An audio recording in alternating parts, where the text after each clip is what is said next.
경남 지역 코로나19 신규 확진자가 12일 저녁부터 13일까지 23명 추가됐습니다.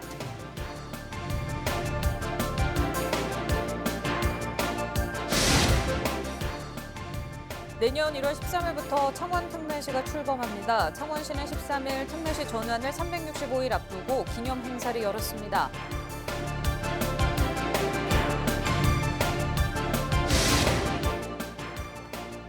병원 폐업으로 소아과와 산부인과의 의료 서비스가 중단됐던 합천군의 의료 서비스가 개선되고 있습니다. 지난해 소아과에 이어 산부인과 진료도 시작됐습니다.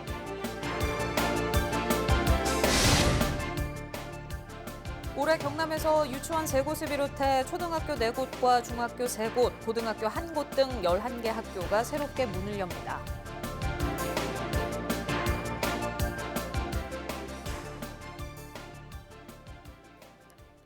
시청자 여러분 안녕하십니까? 헬로티비 뉴스 경남입니다.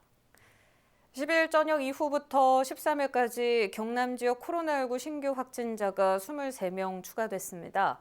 지역별로는 창원 10명과 진주 5명, 김해 3명, 함양 2명, 함안 2명, 양산 1명으로 대부분 진주 국제기도원과 창원의 한 교회 관련 확진자와 접촉해 감염이 확산된 것으로 나타났습니다.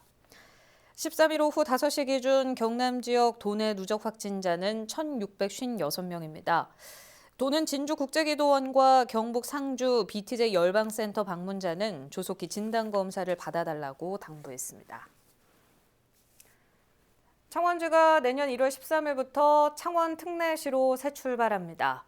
창원시는 13일 창원 특례시 D-365 출범식을 열고 시청 1층 로비벽에 관련 내용이 담긴 대형 현수막을 내걸었습니다.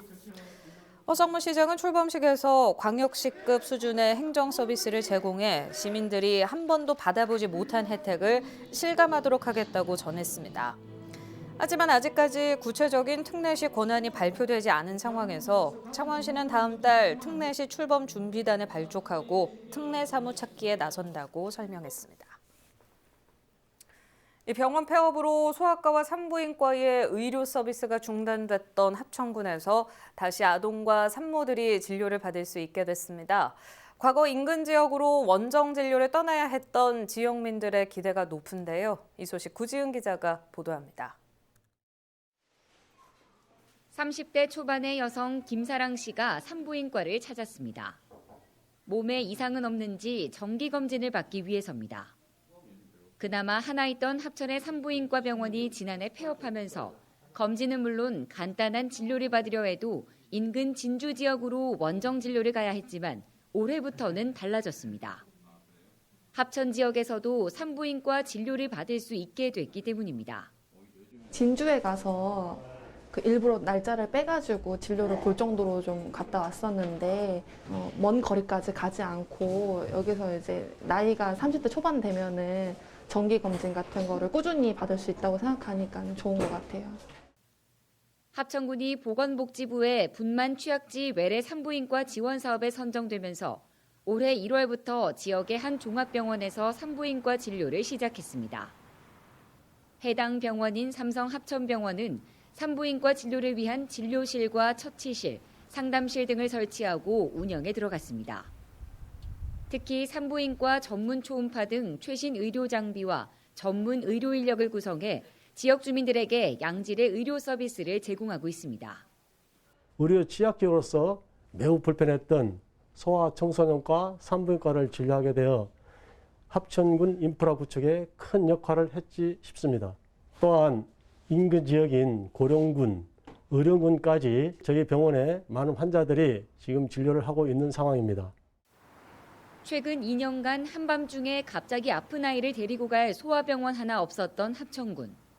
인근 대구나 진주로의 원정 진료도 진료지만 부모들이 어쩔 수 없이 합천을 떠나야 했던 큰 이유가 되기도 했었습니다. 하지만 지난해 8월부터 소아과 진료도 다시 시작되면서 5개월 만에 3,000명에 가까운 아동들이 다녀가는 등 지역 부모들의 시름을 덜어주고 있습니다. 합천군은 이 같은 의료 서비스 재개가 인구 유출을 막을 수 있을 것이라 기대하고 있습니다. 모든 과를 합천에 다 유치를 할 예정입니다. 비뇨기과라든지 좀 더 다양한 진료 과목을 합천해서 개설해서 가까이에서 진료를 받을 수 있도록, 그래서 인구가 주는 문제도 그걸 좀 일부 막을 수 있으니까. 아동 산모 의료 취약 지역이라는 오명과 함께 인구 소멸이 가속화됐던 합천군. 차츰 자리를 잡아가고 있는 의료 서비스에 지역민의 기대가 커지고 있습니다. 헬로티비 뉴스 구지은입니다. 올해 경남에서 유치원과 초중고 11개 학교가 새롭게 문을 엽니다. 유치원은 창원 양덕 솔빈 유치원과 진영 유치원, 거제 4등 유치원 등 매입형 유치원 3곳과 단설 유치원인 양산 물금 유치원이 개원합니다. 초등학교는 창원 마산 고운초등학교와 거제 용소초, 양산 회야초등학교 3곳이며 중학교는 창원 웅천중학교와 산청중학교가 문을 엽니다. 또 학생이 증가한 김해 진영신도시는 기존 진영유중을 폐지하고 진영 장등 초중학교를 신설해 통합학교로 운영하는 한편 남해에는 대안학교인 남해 보물섬 고등학교가 개교합니다. B&K 경남은행이 창원사랑 상품권을 할인 판매합니다. B&K 경남은행은 코로나19로 어려움에 처한 지역 소상공인의 매출 증대를 위해 13일부터 창원사랑 상품권을 10% 할인된 가격으로 판매한다고 설명했습니다. 개인은 최대 25만 원까지 구매 가능하며 법인의 경우 최대 500만 원까지 5%의 할인 혜택이 주어집니다. 거창군이 오늘 18일부터 거창사랑 상품권을 10% 할인 판매합니다. 이번 새해 첫 할인 판매 기간은 18일부터 다음 달 28일까지입니다. 가맹점과 법인을 제외한 개인 구매자는 한 달에 100만 원까지만 구입 가능하며 가까운 농축협과 경남은행, 새마을금고, 산림조합 등의 금융기관에서도 구매할 수 있습니다. 상품권은 거창군 소재 1,600여 가맹점에서 현금과 동일하게 사용할 수 있고 상품권 금액의 70% 이상 물품을 구매할 경우 현금으로 환불되며 현금 영수증도 발급받을 수 있습니다.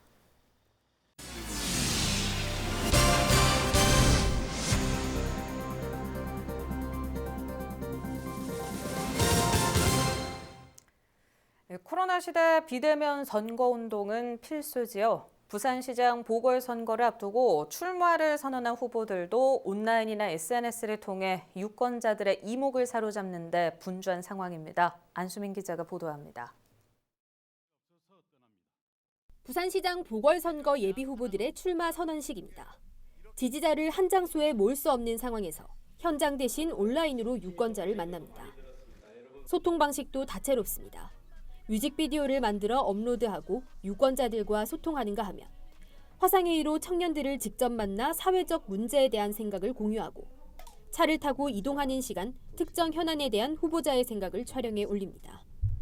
사람을 만나고 특정 장소를 방문하는 후보자의 지역활동 이모저모를 영상으로 공유하기도 합니다.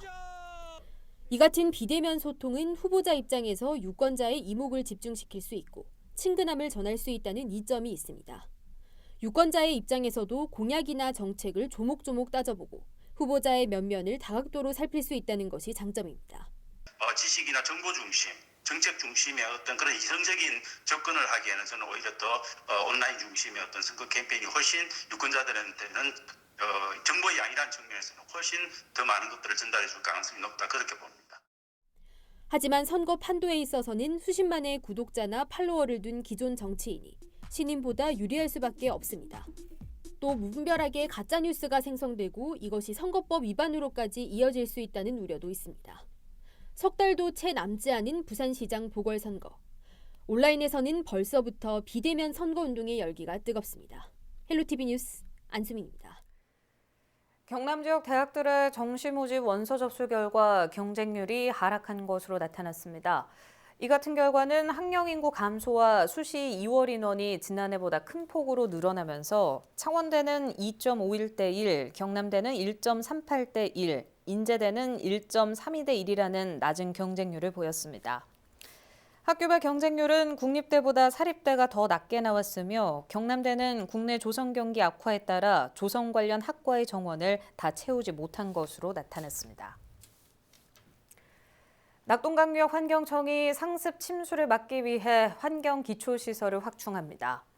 낙동강유역 환경청은 3,039억 원을 투입해 하수관로 정비와 하수처리장 확충, 농어촌 마을 하수도와 도시 침수 대응 등을 진행합니다. 또한 땅꺼짐 사고를 예방하기 위해 노후관로를 교체 보수해 하수도 시설의 안정성을 강화할 예정입니다. 한편 올해 하수도 사업 예산은 2,887억 원으로 지난해보다 11.9% 증액됐습니다. 창원시가 창원 자족형 복합 행정타운 도시개발 사업을 본격적으로 추진합니다. 해당 구역의 토지 소유자 등은 오는 26일까지 보상 토지 및 물건 조서를 열람할 수 있으며 이의가 있는 경우 서면으로 이의 신청서를 제출할 수 있습니다. 도시개발사업 부지조성공사는 2021년 12월까지 실시 계획인가를 받은 후 2022년 상반기에 착공해 오는 2026년까지 마무리될 계획입니다. 경남도가 올해 도내 문화유산 보존 계승에 1,092억 원을 투입합니다. 도는 문화재와 전통사찰 원형 보존을 위한 보수 정비에 968억 원을 투입하고 국보 제47호인 하동 쌍계사 진감선사 탑비 등 문화재 300여 건을 정비합니다. 또 문화재를 쉽게 접할 수 없는 취약계층의 접근성을 높이기 위해 5억 원을 투입하고 재해 재난에 대비한 재난 방제 시스템 구축 관리에 119억 원을 사용합니다.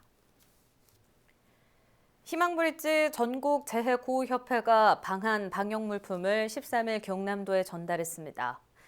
희망브릿지 전국재해구호협회는 코로나19 확산 방지를 위해 전달해달라며 야외 난로와 발열조끼, 방호복 등 1억 7,300만 원 상당의 방한 방역물품 2종 9만 9천여 개를 기탁했습니다. 경남도는 이날 전달받은 물품을 도내 생활치료센터와 시군보건소, 민간선별진료소 등에 전달할 예정입니다. 김해 가야테마파크가 눈썰 매장 운영을 재개했습니다. 김해 가야테마파크는 다음 달 21일까지 지역 최대 눈놀이 시설인 익사이티 눈썰 매장을 운영한다고 밝혔습니다. 이는 최근 방역당국이 실외 스포츠 시설 운영을 허용하면서 지난 4일부터 운영을 다시 시작한 것입니다. 눈썰 매장은 사회적 거리두기 지침에 따라 동시 입장 인원을 수용 인원의 3분의 1 미만으로 줄여 운영되며 거리두기 출발과 시설물 방역 소독을 실시하고 있습니다. 눈썰 매장 입장권은 홈페이지 또는 네이버 예약을 통해 온라인에서 구매 가능하며 개장 시간은 오전 10시부터 오후 5시까지입니다. 함안군이 무주택 저소득층을 대상으로 임대보증금 지원 사업을 시행합니다. 지원 대상은 함안군에 주소를 두고 무주택 기초생활보장소급자 차상위 계층 중 국민임대주택 입주 예정자로 선정된 군민입니다. 이번 사업에서 임대보증금은 사업비 6천만 원 한도 내에서 6가구를 선정해 임대보증금 범위 내에서 가구당 최대 2천만 원까지 지원합니다. 신청은 함안군 홈페이지에 있는 신청서를 받아 주소지 읍면사무소로 세대주 본인 및 세대원이 직접 방문해 신청하면 됩니다. 양산시가 행정안전부와 국민권익위원회가 공동 주관한 2020년 민원서비스 종합평가에서 우수기관 등급에 선정됐다고 밝혔습니다. 양산시는 지난해 라등급에서 2단계 상승한 라등급을 받은 것으로 특히 평가 항목 중 고충 민원 처리 분야에서 최우수 평가를 받았습니다. 한편 이번 평가는 중앙행정기관과 광역기초지자체 등 304개 기관을 상대로 국민이 원하는 수요자 중심의 민원 서비스를 제공하기 위해 시행됐습니다.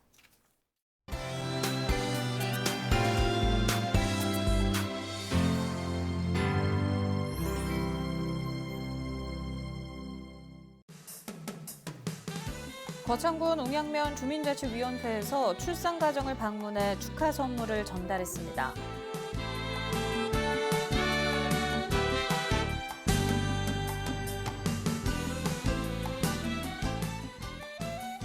김해시 해동이 어린이집에서 부원동 행정복지센터를 방문해 이웃돕기 성품을 기탁했습니다.